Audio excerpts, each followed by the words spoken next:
Welcome to Soundbreaker. In today's episode, we're talking to the man himself, the legend, Mr. Scott Cohen from New York. Thank you for joining us.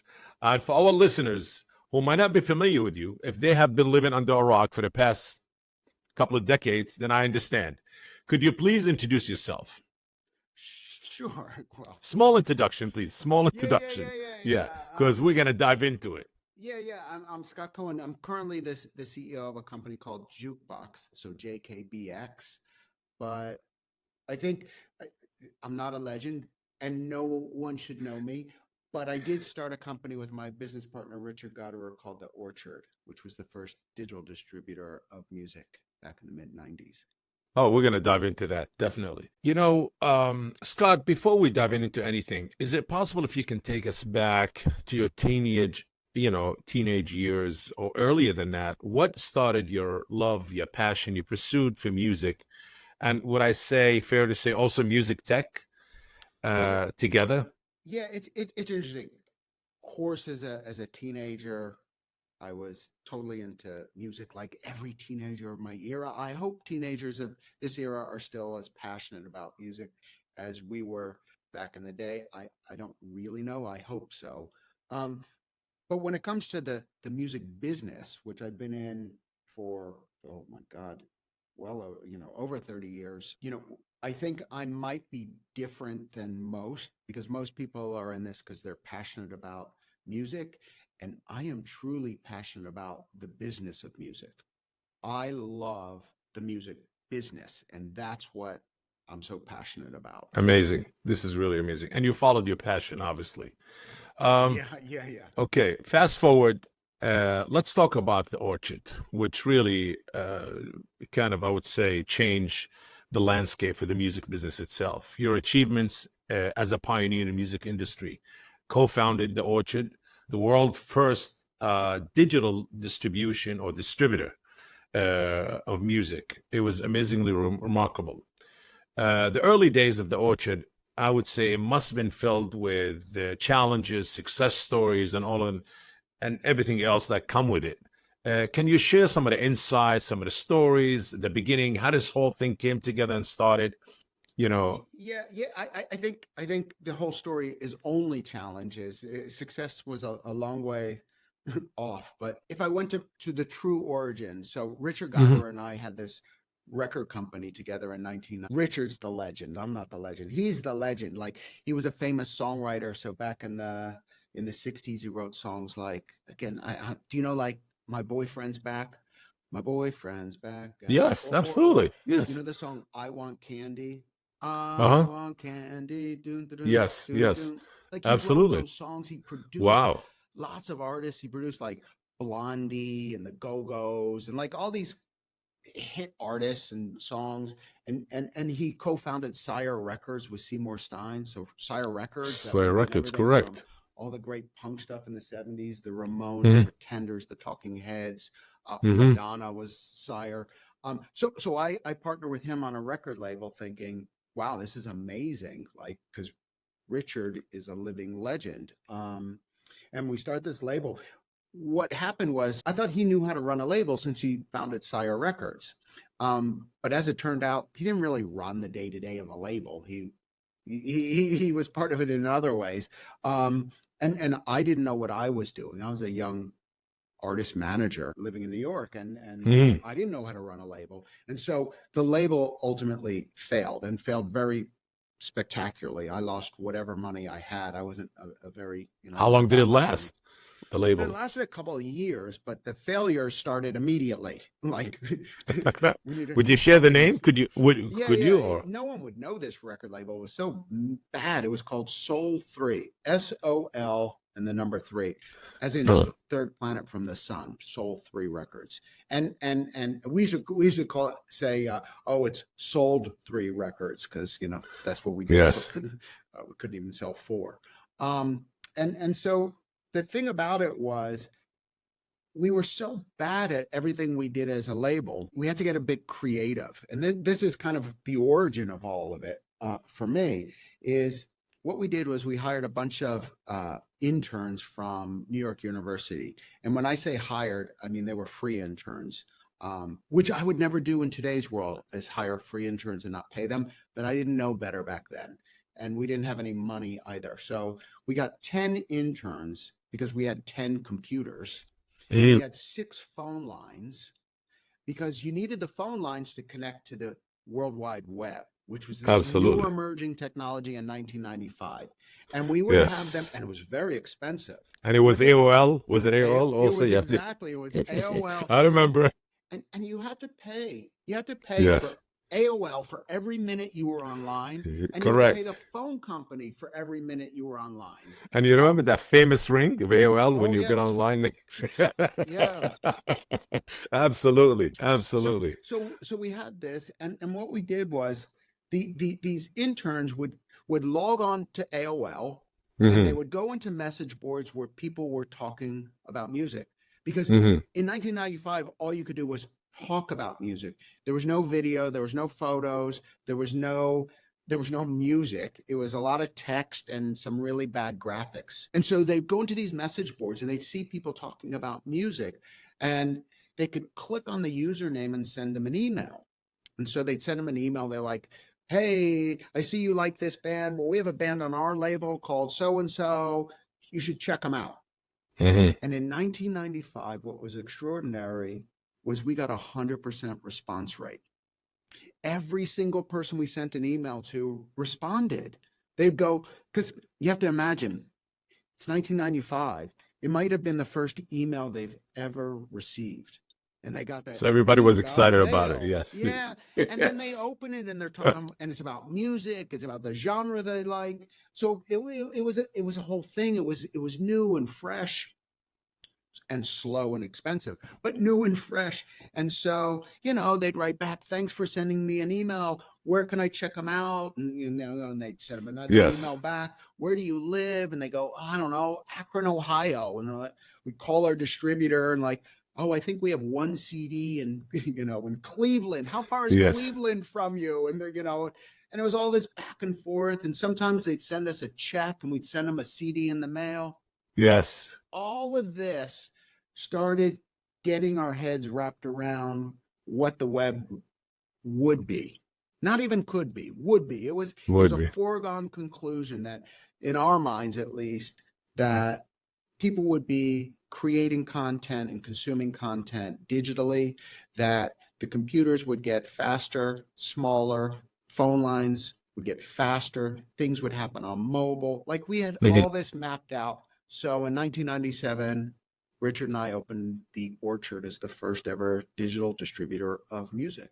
When did the idea of digital distribution really came to you guys? Like, hey, like the light bulb went out, like we got something. Yeah, because it's funny, because I know when it came out, it was in 97. We were here in London at an industry event, and I still have the notes somewhere. I wrote it down on a piece of paper from this conference room. I'm like, passing notes with Richard, like, I got it. I know what we're going to do. Oh my God. And so the light bulb only came, there wasn't this epiphany. It couldn't have come unless we were actually doing all that work for a couple of years online to say, now I know how we pull it all together. And so that was the birth of the Orchard. And the name even is because we were on Orchard Street on the Lower East Side of Manhattan. Well, I know what that is. I know what that is. Absolutely. Lower East Side. Orchard Street between Grand and Hester. Yes. Yes. And was the West Village? Was it West Village? No. So this was Fourth. Lower It was East on Side. Lower East Side. Yeah, no. I'm not talking about that. I'm talking about the second one, the big office that later they have. Yeah. When we thought we made it to the big time, we had an office. We then moved up to Fifth Avenue. Oh, so okay. So the office that they were. Then we kept moving up, and then we were on Park Avenue. That was an amazing big office. Yeah. Yes, amazing. And when was when but did all of this was? You have to imagine, this was really tough times. I mean, what everyone takes for granted today. Like even if we wanted to do things digitally, and go, oh, we'll just take it from the CD and we'll put it in a remember, computers used to have slots for a CD or DVD, but somebody had to it didn't just magically happen. You had to have software to do that. You couldn't just deliver it. Like we take it for granted that you can just take things, push a button, it uploads, you send it Yes. somewhere. Wasn't that easy? We had to build it all. It didn't exist. None of it existed. We had to do You had to build everything. everything from the ground up, the Yeah, technology, the whole thing, all and the of it. staffing. Not even And talk we had about no that. and we had no money. I mean, this is the parts that people don't realize. Like Richard and I didn't take any funding. So I was going to ask you, there was no funding back in the day. The whole funding, it wasn't part of the trend. Kind there of was maybe, there maybe was Wall this Street. It wasn't in the if music business. Oh, it no, was. if you if we had said we're orchard.com, then in the .com era they would go, "Oh, you're a Yeah, .com company," and they yeah, threw money around to anyone that was a .com. But yeah. we didn't. We would have taken money, but we weren't as sophisticated anyway. We were kind of entrepreneurial and hustling, and so I think at one of my darkest moments, you know, we had been doing this year after year. I mean, it was painful, like because as a distributor, you need to distribute to somewhere, to stores, but they didn't exist. So it was really, really hard. There's no DSPs back then. There weren't No, any. no, no, no. Yeah. So at my darkest point, I think I was somewhere like $3 million in debt. Me personally. Like I had Wow. borrowed money from everyone and I owed everyone. I owed our landlord and Con Ed for the electric bill. We owed the staff money. I like named somebody. I owed them money. I owed everyone money. I owed the IRS money. But by the way, they didn't say I owed them money. They say, oh, that's tax evasion or tax fraud. And not only do you owe that money, you could go to federal prison for 10 or 20 years. Like, by the way, all that's been paid off. But I at that point I had lost my home, my car, all my You did. possessions. I was Wow. homeless. I was homeless, living in the office. It was really dark Were you on Richard or times. you alone? And Richard still had a place, but I had nothing at that point. Nothing, nothing, Wow. nothing. Wow. And then in 2003, iTunes launches. And, we're sitting on the largest catalog of digital rights because we'd been amassing this catalog for years. If you think of, we had some from the record label, but then we started What amassing is it. if it was it mainly independent or majors or mainly All independent? independent, all All in independent. there was no So majors at all yet. no, and so Okay. you can imagine, you said challenges and I don't know what you said earlier, Yes. challenges and victories or successes. So imagine being in a business too early, Yeah. no money. So losing money in 1997, 98, Yes. 99, 2000, 2001, 2002, 2003. Like we're talking 7 years of Wow. straight losses. And the 2 years before that with the label. Like I was on a big losing streak, except I knew this was going to pay off. And when iTunes finally launched, we were about a third of the iTunes music store because Wow. even the majors didn't have the rights to exploit their catalogs digitally. Digitally. So we're in and okay, then from there it was a Believe lot. wasn't around. Believe Digital wasn't around yet. It Nobody was wasn't. around. Nobody. Nobody So was you around, were the only soul in the field, the player in the field. essentially. Wow. Amazing. Essentially. Amazing. So those were I don't know. It was a lot of losing years until it paid off. But one thing. Obviously, I have a lot of grit and determination, so I was willing to do what it took to Yes. ensure we came out the Yes. other side. Because Stubbornness, believing, and determination. because what we were doing is inevitable. Courage. Yeah, Yes. maybe. I Yes. don't know. Oh, a lot of courage. You could throw in foolishness. You can put a lot of adjectives in there. No, but listen, it's not easy. I mean, when did Red was born? I mean, Red was a distributor, wasn't even digital, Red was just a a physical distributor. physical So distributor. And yeah, I don't know. They were in the 90s. We knew Red. Remember Red? yes, I think we were doing some stuff with our terrible record label with Red. So I know they were around in the 90s for sure. yes, yes, yes. Because they're also part of bought by Sony. Yeah. Sony. Yeah. Yes. Now, when Sony bought you guys out, if you don't mind talking about it, was it, they didn't buy the whole company right away? They Was did it it in 50%? yeah, in two tranches, 50 and Yeah. 50.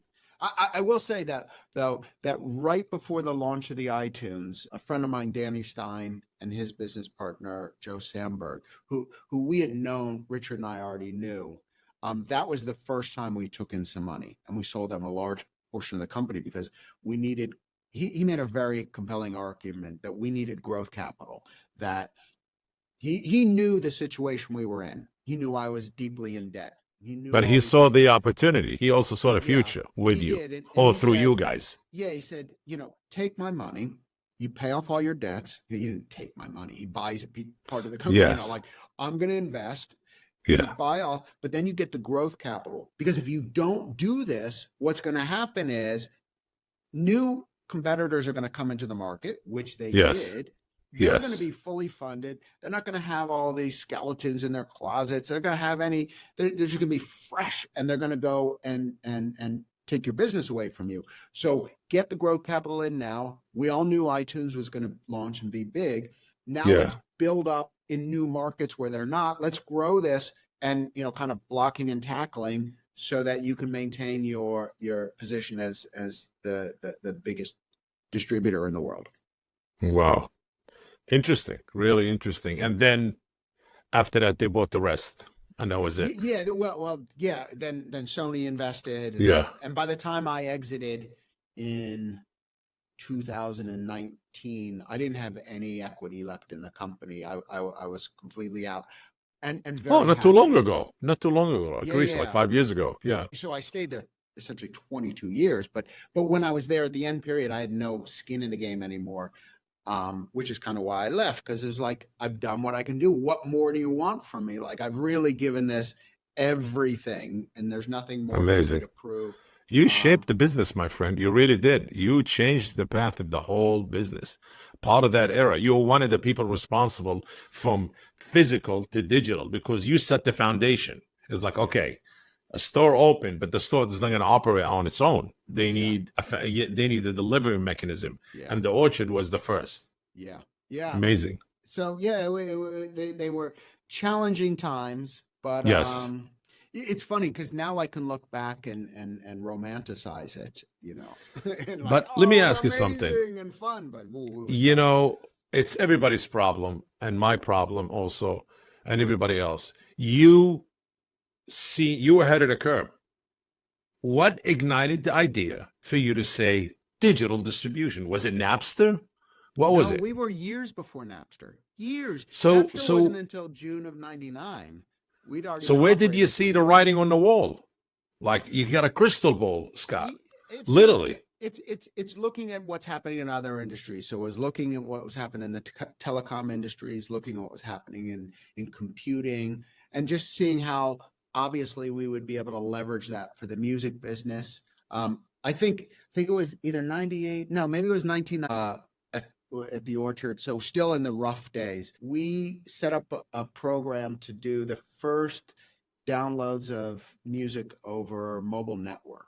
So we were Wow. working with Nokia. So for those who remember Nokia, Yes, sure, and sure. in Finland, and Sonera, which was the phone company there, and Yeah. we had 500 test customers, and they Hmm. could download these tiny little, fraction of a meg songs onto their mobile phones. And mobile phones didn't look like smartphones. They had these little tiny screens to Yeah. type what you wanted. So if you had to say the name of the artist, you'd have to hit the number 3 button twice and the 5, 2 times. And like, you had to do all these things to spell out a name and then click. And there was no, this was still on, first generation networks, mobile networks. It was slow. But we saw, okay, mobile's the future. And when I would tell people, you're going to be creating and consuming content on your mobile device. I mean, first I said, I first said, oh, you're going to do this on your phone. I realized that was my first mistake because people thought, oh, what? You go in the kitchen and you answer your phone, with a cable, and you're going to I'm telling you, make you have that music on crystal your ball. phone. You and have you're that gonna gift, my listen. friend. Yes, yes. Maybe. I want to ask you a ultimately question. ultimately it went in the right direction. We got Yes, yes. I want to ask you a question, but I'm going to save it for later, towards the end of the interview, because it's really interesting. Maybe you can give me what's next. Um, fast, fast forward, serving as Warner Music Group Chief Innovation Officer, and I guess we'll deserve that title because you're an innovator and inventor, both no, I'd together. say innovator, because as an Yes, inventor, you kind of do things from scratch. Innovator, I'd say I pull together things that are out there and maybe reassemble them in a new way. a little Important more than that. ideas, assembling even other people's ideas in a new way. But I don't come up with it out of thin air. Yeah. Um, being at Warner must have been, I mean, your role was significant, obviously, Chief Innovation Officer. Can you share some of the experiences, the contribution to driving such innovation within the company Yeah. and the initiatives you spearheaded and the impact, it had on Warner Music Group innovation culture and strategies? Well, if I think about that period, that was so right after the Orchard. So I left the Correct. Orchard on February 1st, 2019, thinking 19. I was going to Yes. retire. And Yeah. I only took the weekend off and was sitting in the Warner Music offices on Monday, February 4th, as the chief innovation officer. I stayed there for 3.5 years. If I'm being really honest and assessing Yeah. what I did there, I don't think I lived up to what I wanted to accomplish there. And What do part you of it want is it? what Okay, I got wanted it. because Because you had vision. yeah, maybe it's that I just spent 2 decades in startup world, and working in a large organization is a very different experience, and maybe I didn't understand the depth of that, and some people are great at that, and I started to learn how to navigate that. Like if I had an idea and I wanted to do something, I go, okay, this is what I want to do. This is how much it costs to do. This is how we're going to accomplish it. This is who's going to do it. Blah, blah. I could put together the plan and everything. And then I realized, but then you have to spend the next 9 months, you know, politicking around the senior Convincing. leadership Yes. to say Yes. this is Yes. a That's good the idea. problem. And once you've done that and you're like, oh my gosh, so I didn't even I get to did, do it. I just had to talk about it for nearly a year. and it's too late to do No, and when you sometimes. finally do it, then they go, "This is great. Everyone gives it a thumbs up. Let's get it into next year's budget." And it's like Yes. next year's budget, like, okay, this is. And again, there's nothing wrong with it. The people I worked with were great. Max Lusada as the CEO was extraordinary. All my colleagues, the artists, it was me. I don't think I'm cut out for that environment. I like being in the kind of building stage a little more. Got it. Um, Again, I mean, you keep innovating, and it's like a rebirth you give into yourself. Amazing. Now, let's dive into Jukebox, JKBX. Now, what was the inspiration behind starting Jukebox and the challenges that you faced along the way? And definitely provide us with some of the insight as the founding chief executive officer and investor. Yeah. How How this whole investor? thing came along, as coming to an era of being a digital distributor to a DSP side. So Well, that's we even called another. it DSP. So at Jukebox, and you Mhm. can go there, Yeah, Jack and BX, jkbx.com. yes. The idea is, we all read about, these private equity backed companies buying catalogs of music and doing, and there's not many of them, a dozen or 2 dozen buying all these valuable rights. Um, Yes. but we never get to participate in that as fans of music, as the general public. And Yeah. so the notion of Jukebox is allowing the general public, what in finance worlds are called retail investors. So anyone that's not an institutional or accredited investor, just the regular people that have accounts, a retail investor, we give them the opportunity to invest in hit songs. So we work with large rights holders, and identify portions of the income, because songs make money. We know that, anytime a song is played, somebody's getting paid. So if it's, whether it's on the radio, it's streaming, money's being made every time songs are getting played. So Yes. we say the income from those hit songs, we take a percentage of it, because once a song's a hit, it makes money forever. Like songs recorded by Frank Sinatra, Elvis Presley, the Beatles, like they still generate money. Decades on, Yes. half a century on, is still generating money. Correct. So the notion is we take portion of those income streams. And when I say we, I mean there's an issuer company. This gets very financial technical, but an issuer company buys some of those income streams.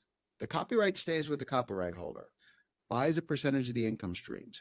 The issuer then takes it to the SEC in America, the Securities and Exchange Commission, where it gets qualified. And what that means is when it's qualified by the SEC, we're able to convert income streams from hit songs into regulated securities. So a security that you can trade that is regulated by the SEC and FINRA, like any other security. Is this something similar to, how should I say, to blockchain? And no. Okay. No. Blockchain is a technology. We can use it or not use it. Yeah. That's irrelevant. These are securities where people can buy an interest in them. And when you buy a portion of an income stream of a hit song, that means you're also entitled to some of that income. So it's like a dividend. It's like it pays you. Yes. So, maybe an example, as I'm talking to you, I'm on my MacBook, and I have another MacBook actually right next to me, my personal one, right next to me, and I have my iPhone, and I have my iPad next to me. I'm a consumer of Apple. You know what? I'm almost a fanboy of Apple, like this close to being Apple fanboy, but I'm a consumer of Apple products. But guess what? I'm also an investor. I also own shares of Apple. But the music industry has been essentially one-way traffic. Like you can stream the music, you can buy the merch, you can go to the concerts, you can consume all that stuff. Now we're saying, in addition to consuming it, you can now invest in those very songs. Participate, be involved, be an owner of it. Which is kind of the ethos of Web3. Like, I don't want to it's not just one-way traffic. I expect to participate in things and have a feeling of ownership. Yes. Got it. Share in the wealth. Well, so there's companies buy these streams or predicted for the future. Companies don't buy them. We have an issuer company. An issuer, and then that issuer company then lists it on the Jukebox platform. So if you go to the Jukebox platform now, you'll see dozens and dozens of hit songs recorded by some of the biggest artists in the world. And if you don't know those, then I don't know, get yourself a Spotify account or just log into YouTube and say, who are the biggest artists in the world? And you'll see them and those songs. And then you can invest. Wow. Amazing. This is interesting, really. And this whole concept, you came up with that? I would say this is an old concept. I would say, in 1997, the year we founded The Orchard. It was also the year of the Bowie bonds, where David Bowie said, I'm going to securitize and fractionalize the income, the royalties from all of my albums. And he came up with the concept of the Bowie bonds. And so people have been doing this over time. That wasn't for retail investors, but the notion's been around. We're just trying to bring it into the 21st century in a more modern way of doing this, and do it in a regulated fashion. Like, we believe these are securities, gives people confidence that what they're buying isn't just some random piece of something. It's no. And everything must be registered with the SEC. Commission. Wow. Yeah. So the notion is that A lot of people have talked to me in the past and said, you know, I've done quite a lot of, disruptive businesses. Was But the I'm NFTs of a kind of copying that? What are you guys doing in a way, but no, more that's just a technology. the technology? Okay, And so we can with use music, I'm talking about. yeah, but that's Yeah, just the technology. The notion of when I then sell it to you, I think it's a security. got it. And so, what we're trying to do is not disrupt anyone. The orchard wasn't disruptive. The No, it orchard was added. like it opened up avenues to the independent artists. The Absolutely. the independent artists today that can easily just put their music in Apple or Spotify or YouTube. Take it for granted that before that, if you were an independent artist, you couldn't do that. You had to get signed and get a distributor. Let me tell you There were something. gatekeepers. What you guys did with the orchard, you opened the door to a lot, or the doors to a lot of independent labels Yeah, that started from somebody's garage or kitchen or living room yeah, to be able to have the distribution power and the access to get the music heard worldwide. yeah, Okay, with whoever was available as far as DSPs involved, you know. And the yeah, second thing, independent artists, which later you notice the birth of digital yeah. All distribution the companies such DIY as stuff. correct. So it Yes, didn't correct. exist before us. So we kind of did that. But again, for us doing it, we didn't You carved displace away, my anyone friend. else. You carved away with that. And Yes, so you what did. we're doing with Jukebox now is Yeah. the same transformational. We're not trying to disrupt anyone. For us to succeed, Yes. the major labels will succeed, and the major Yes. publishers, and the Correct. independent labels, and the Yes. DIY artists, and Yeah. Spotify, Apple, YouTube, TikTok, Instagram, Facebook. It doesn't matter. All of that Yeah. ecosystem stays in place. We're not trying to disrupt anyone. We're adding a layer on top of that. And as Amazing. far as the finance world, we're not saying we're disrupting the world of finance. We're integrating with the finance world. We're giving people an asset class, music, that might be the first time they've actually understood an asset that they invested in. Like they might have bought shares of Microsoft or Apple, but did they understand it? They just like, oh, I don't know. Yeah, it's Apple, you know. But but if it's music, they fundamentally understand the power of songs, what Yes. it means, what its potential is. And so I think it's adding something to it. And I Yes, think indeed. music has been undervalued for so long that now this is another way to capture value.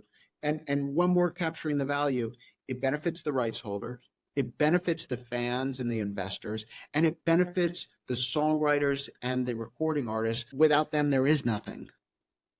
Absolutely. To all our listeners at Soundbreaker, Jukebox, please. JKBX. What's the JKBX. future for Jukebox? Just a quick one. What's the future? Well, we're going to be, pretty regularly adding more, listing more Great. assets on the platform, more music, Okay. spreading Yeah. out. And then who knows? Maybe we'll be adding other things and around music. Got it. But that's to come. Scott, your advocacy for human rights and your commitment to veganism for over Yeah. 25 years Yeah. are admirable. Can you share a bit about, how these values influence your work in the music industry and the project that you're undertaking to promote these causes within the industry? Interesting you ask about. I mean, in many ways, I think me or other people think of it as separate that I've been a vegan since, what I think 1997 or 98. At 98, I became a vegan. So however many years that is. I think at the heart, it's about compassion and respect. So compassion and respect for the environment, because I'm trying to be a little softer around that. Compassion Yeah. and respect for animals, and to just leave them to their own Alone, let them devices. live. Yes. Compassion and respect for myself, as in terms of health and what I put in my body. And then ultimately, as it translates to business, it is kind of a through line for my business. What I think about is, can we build a business without the toxic environments? Can we have a business where we're compassionate, we care about the people that we work with or work for us? or do we have to like grind people out and spit them out the other side? Like, or can we just have a you know, it sounds very hippie, but a warm, fuzzy kind of environment? Because I think we can do good business and still be good people. Yes. Well said. Well said, You definitely. know, I think about, you know, everyone's trying to make a good living out there. And Hmm. I'm saying, what about making a good life? You know, what instead of focusing on a good living, let's make a good life for people. Yes. And not just say, oh, you can make money. Of course you can make money, but can we also help contribute to making a good life for you? Yes. Given the extensive experience in the music industry, what is your perspective on the intersection that we're in right now, AI, technology, and music, and the changes you've observed, obviously, and such opportunities and challenges that it represent? I know it's a sensitive subject that a lot of people kind of able to answer, not to answer, confused about it, but really, there is a define which path the business gonna go. Yeah, I don't think it's sensitive at all. I mean, first of all, AI and music's been around a long time, and you know, think because you have to define Yes, what you're correct. talking It about. has been. And Yes. but think about like Spotify and all those. Yes. Everyone has their own playlist.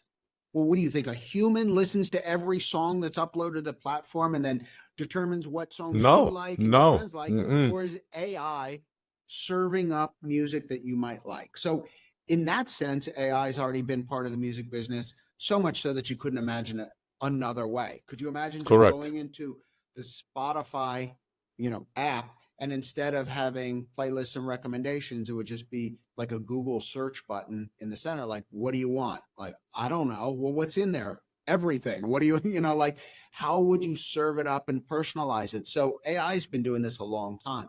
In terms of generative AI and creating music, I think it's an amazing way that people can start to express themselves. You know, think about it with, you know, photography, for instance. You know, Yeah. before digital photography and sites like Instagram, you know, there were, you know, very few people that were photographers. Some people had cameras and took pictures, Mhm. but once you put an iPhone in their hands and or a good Android and allow them to take pictures, everyone's a photographer because Yes. they want to express themselves. They say, this is how I see the world. This is how I see myself in selfies. This is how I see my friends, my environment. And everyone became a great photographer and as a way to express themselves. Imagine the ability for people to express themselves through music, to say, I have something in me, but you know what? I didn't take 10 years of piano lessons or guitar lessons, and I don't know, but I want to express myself with music. AI is an amazing way for Amazing people tool. to use it as Yes. a tool. It will sit side by side with human creation. If you can be displaced by AI, Yeah. then how good were you really? And then that goes for Amazing. anything. Y- Um, Yes. but if you're a true creative, you'll probably leverage AI. Hmm. I was I got a demo of some of the newest technology from a company called Boomy yesterday. Boomy. Yes. Yeah, and I know them. Yeah. so they demoed some of their new AI that hasn't been released yet, and it is extraordinary. So maybe Really. you're a rapper and you want to rap. So Lil Nas X as a DIY artist, you know, but Hmm. instead, what if you just wanted to create some beats? You don't have, you give it instructions, you tweak it, you go, well, a little more like that, a little less like this. Could you add something? I want to feel more like this.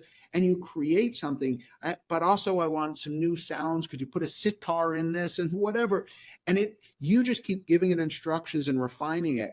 And all of a sudden, in a matter of moments, you have a track you want and go, that I want to rap over or Wow. sing over or play guitar to. Like, I think there's a lot you can leverage from this technology.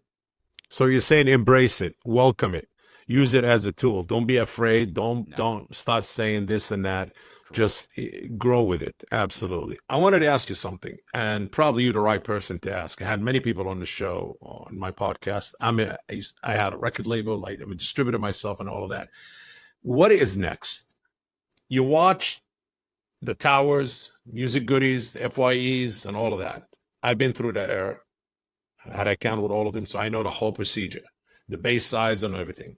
From there to digital. Then, the goodies are gone. Then you get the Spotify's, the Apples, music, YouTube music, and Deezer, and blah, blah, and all of that. About over 150 real DSPs out there. Now, probably there's more also. There's about 300, I think. And what's next? Nothing stays forever. No, You know that. There well, is a new era it's funny. gonna come. Things do stay forever and don't. In a weird way, I think again, I read this on the internet, so it may not even be true, but I think it is. Since the invention of the light bulb, candle sales have grown every year. Yeah. So people still light candles. Okay, well, you cannot say they're then. doing it to read by, but it has a nice scent. They go with it. They do it for a dinner I party. got that example, but it doesn't work in the music because you cannot say since the DSPs were born, record sales, CD sales went up the roof. No. But I'm Okay, just saying things still will stay around. Yeah. So I don't think that goes away immediately or overnight. But I think what we're going to have is more immersive. So one, which I already touched on. Immersive technologies, yes. I think people will be able to express themselves through music, which they've never been able to do. Like they do on social media platforms. Yes. Like they do with photography and video. Yes, video. Everyone will be able to create music seamlessly because of and put it out there. And put it out. Yes. And after they do it enough, you will also recognize it as theirs. And they'll do this through AI. But because of the prompts they give, the way you could hear a song and go, I know that artist, you'll do it with people and they'll have a kind of a profile because you'll recognize it. So that's one. Two is, I think, more immersive. So around Web3. Yeah. Look how people don't just want to consume, they want to participate in the whole process. They want to be in a more immersive experiences. I think you're going to see a lot more in that. You look at something like Roblox, which is a site for kids between 8 and 18. Correct. Sounds like the music industry's audience between 8 and 18. I think there's a lot that's going to happen in there.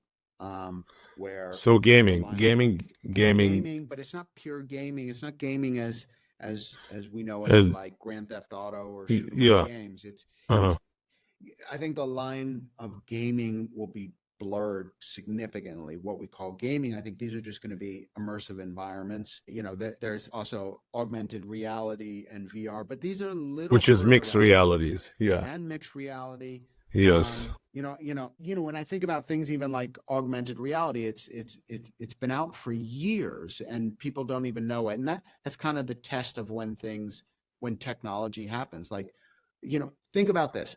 Maybe you have to go somewhere and you take your phone out and you put, Google Maps, you put a location you want to go to. And then you're looking at it. So what Google Maps is doing is putting a digital layer into the physical world. That is augmented reality. So is Vision Pro the beginning of what are we going to see the future? The beginning. I'm not saying No, I think the beginning is already what we're doing. So if you're using your phone and Google Maps and it's giving you the routes and you can go by car or you could walk and this is the minutes it would take and here's the landmarks along the way. And then you get to wherever you get to. You don't put your phone in the pocket and go, whoa, I had a most amazing augmented reality experience. But we use augmented reality without even thinking about it. And what I'm saying is we are going to move through all these things in Web3, the blockchain, the metaverse, VR, all these kind of things are going to converge. And we won't, together in our era, especially mine, but 20 years ago, we talked about MP3 files. We talked about how many megs was the file.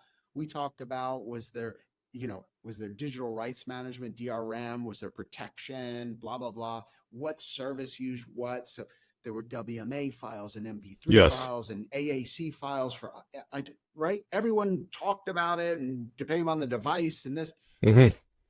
But today, do you know what they use at Spotify or TikTok or YouTube to stream music? Do you know what the size of the files are? No, because now it's mature and you only look at the benefits of the technology. Once you're Correct. still talking about the technology, Yeah. then it's immature. So nobody talks about AR, augmented reality. We just use it, which is the benefits of like Uber, Yes. or any delivery service or anything you do. When the metaverse, blockchain, Yes. Web3, VR, when we stop talking about it, you'll know it's mature. You'll just look back and Yes. go, this is how we do things. And then you'll go, oh, remember when we used to talk about it? And when you're talking about the technology and not the benefits, you know it's not there and it's immature, but we will get there. It's just a matter of time. Time. Amazing. Well, you heard it first here on Soundbreaker. Scott Cohen, definitely. Scott, what is the most common misconception about the music industry, in your Well, opinion? there's a lot of false narratives out there. Things Yes. like Spotify doesn't pay and artists don't make any money and most of the money's made by touring. There's like all these false narratives. I'll start with this. The music industry, and I don't mean music, I mean the music industry. Industry, the business side of it. Yeah, and maybe I'll just quickly. So there's music, anyone can Yes. make music. There's music Correct. business. You want to try and make money from it. I don't care. Go on the street corner and, start playing your guitar and see if you can get some tips. Like there's the music business, figure out how you're going to make money. And then there's the music industry. This is the labels and the publishers and the DSPs. There's an Yes. industry. Yeah. So here's the thing. The music industry's never changed. It's a popularity contest. Again, Frank Sinatra, Elvis, the Beatles, Pink Floyd, Led Zeppelin, Aretha Franklin, Beyonce, Sure. Michael Jackson. I don't care what genre. I don't care what era. I don't care what format, what business model. Where they play CDs, cassettes, vinyl, downloads, streaming. Yes. It's all irrelevant. If you are number one and popular, you make a lot of money. Everyone else complains. And they think it's the system. Oh, it's because of MTV. I was big in the 70s and MTV ruined it all. No, you're just not popular. Oh, it's downloading and the days of physical were better and streaming ruined this. No, you're not popular. If you're popular, you make money. Amazing. Well said. If not, Well you said. complain. And you complain because you never were popular or you once were popular. But it's not the format changed or the business model changes. People's taste changed. They don't care about your new album. And you have to accept that. So The best advice on Yeah. Soundbreaker by Scott Cohen. Absolutely. Any memorable collaboration that you work with somebody and they left an impact on you beside your partner, Richard, that you mentioned in the it beginning? doesn't have to be beside. Richard is an extraordinary friend, was an extraordinary friend, a mentor that brought me into the business and brought me along. And We do need to bring Richard on the show. Definitely, we need to. absolutely. I owe Yes, my whole career to Richard Goddard. I owe my life to Richard. that's it. He changed everything. You for make the me. introduction. I'll bring him on. That's it. Yes, I am happy to. Absolutely. He's got the stories. Oh my God, does he got the stories? Scott, many of our listeners and followers on Soundbreaker and viewers, they're going to definitely, by no doubt, they're going to be extremely inspired by your story, by your personality, your character, your innovation, your path, everything that you said. And extremely, because it is extremely inspiring. Any advice for anybody who watches this and say, hey, you know what? He did it. He's been through it all. I believe in myself. What's your advice to a lot of the entrepreneurs who's going to carve their own path like you did in the industry and come up with their own ideas? Yeah, I think there's a few things to think about. I mean, Mhm. one, there was a lot of luck, and you cannot discount that I had white male privilege. Like, I'm sorry, I was born. Well, I was actually born in Japan, but I'm grew up in America to middle class parents. My father was a lawyer. I was in New York. Like, just by where I was location wise gave me huge advantages, and we might not like to admit it as middle-aged white men, but there is privilege to that. So I acknowledge that privilege. But what I would say is this, you have to just start doing. I know a lot of people that think about things, but you just got to do things. Like, had I not been working in digital for 2 years, I wouldn't have landed on the idea for the orchard. Like, You don't just one day think of an idea. You actually have to do things, and then it kind of moves and morphs and starts to shape itself. And then, so one is just do, don't talk, do. And the second is that you have to have perseverance, because I've never heard a founder's story that goes, I had a good idea, then I started it and people gave me loads of money and it was great and everything went smoothly. And then I made more money and life was happy. And then it was like, no, everyone tells you the stories about, oh, things go wrong and things go very wrong. You can't give up during it. It's that perseverance. Like anyone can start it. It's the finishing of it, and Yes. to get to the end. And there's no shortcuts unless you play the lottery. There's no Yes. shortcuts. You know, you said something, there is privilege. You know what? I don't think there's privilege. You were homeless. You weren't broke. But you know what? I think we all have the privilege. It's up here. It doesn't matter what religion, what color, where you're from. It doesn't matter. I think all up here, this is the privilege. It's your mindset. And you have that mindset, Scott. Well, Definitely you do. Yes. I mean, in America where we live, especially in New York, I'm from New York, you're from New York. I mean, the Orchard Street back there, you know, we're talking not about the Orchard, the company, the street. I've been there. I know there. It's all full of foreigners from Iran and with all the the Syrian Jewish Jews. And immigrants. yeah. I mean, it's all about hard work. There, nobody has privileges. And I remember, you know, to me, it's all how bad you want it. You got somebody coming from Asia, they barely speak English, and they own real estate in New York, they own hotels, they own restaurants. No. Hard work and perseverance. You said it. You said it. You had it on the nail. Absolutely. And, you know, for our listeners, everything they said extremely, incredibly insightful. Any new projects that you want to promote, you would like to mention to an audience that to look for? I think people should go check out jukebox.com, jkbx. Open an account, put some money in there, start investing in music, starting to test your music acumen. Can you pick the songs that are going to generate the big returns? The best advice. Amazing. Well, sadly, all great things has to come to an end. I definitely enjoyed this interview, and I probably would go on more and more with you for like a few more hours at least. But, you know, I want to thank you for joining us today, Scott. And this concludes today's episode of Soundbreaker. Please make sure to follow us on socials with an S, definitely, to stay tuned for our new episodes. Thank you very much. I appreciate it. Thank you. My pleasure. If you enjoyed today's episode, make sure to share the Soundbreaker podcast. And if you are joining us on YouTube, please like this video and subscribe to the channel. Until next time.